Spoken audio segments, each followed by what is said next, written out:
जरा 10 सेकंड के लिए ना ये वाली वीडियो देखना ब्रो। पैरों की धूल नहीं है, हमारे जूते साफ करने वाले आदमी है, वो हमारे जूतों की पॉलिश करने वाले लोग थे। सीधी गोली मारेंगे।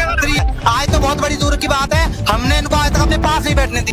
अब इसीलिए कहा जाता है कि डिसेंट की, आंदोलन करने की, अपनी बात रखने की हर डेमोक्रेसी में इजाजत होती है और होनी ही चाहिए। अब ये वाली बातें करके ना ये भाई साहब ने दिखा दिया कि जैसी इनकी शक्लें हैं वैसी ही ये बात भी करेंगे।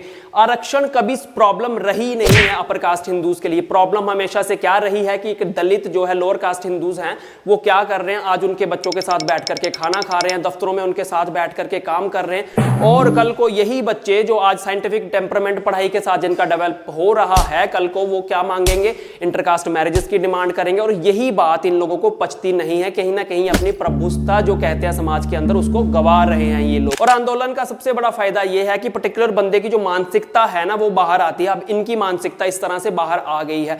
अब भाई साहब ये बताओ कि ये लोग कह रहे हैं कि जो दलित की सही जगह होती है उसको वहां पे पहुंचाना चाहिए, मतलब मनुवादी ब्रेन है इनका, कॉन्स्टिट्यूशन से ऊपर ये मनुवाद को मानते हैं।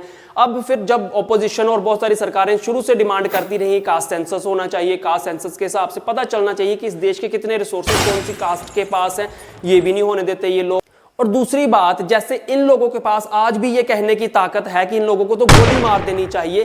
कभी किसी दलित को आपने अपर कास्ट हिंदू के लिए कहते हुए सुना हो तो वो वीडियोस भी शेयर करो यहाँ पे। एंड मोर ओवर एक रिसर्च ये भी हो सकती है कि कितने वेपन्स जो लीगल वेपन है कौन सी कास्ट के पर्टिकुलर पास हैं, और कितना मिसयूज, कितना इलीगल यूज उन वेपन का किस किस कास्ट ने किए हैं। तो यहाँ पे पता चल जाएगा कि कौन कितने दिमाग का मार और कौन संविधान के हिसाब से चल रहा है इस देश के। सबसे बड़ी बात ये है कि ये लोग कास्ट बेस्ड डिस्क्रिमिनेशन को खत्म नहीं करना चाहते हैं, ये सिर्फ और सिर्फ आरक्षण को खत्म करना चाहते हैं। और खुद बोल करके बता रहे हैं कि दलित की सही जगह क्या है, उसको कहां पे पहुंचाना चाहिए, वो शुरू से क्या करते आ रहे हैं, उनको फिर से यही काम करना चाहिए। यही तो मनुस्मृति कहती है ना भाई, and that's why I said it earlier, shame on Manusmriti.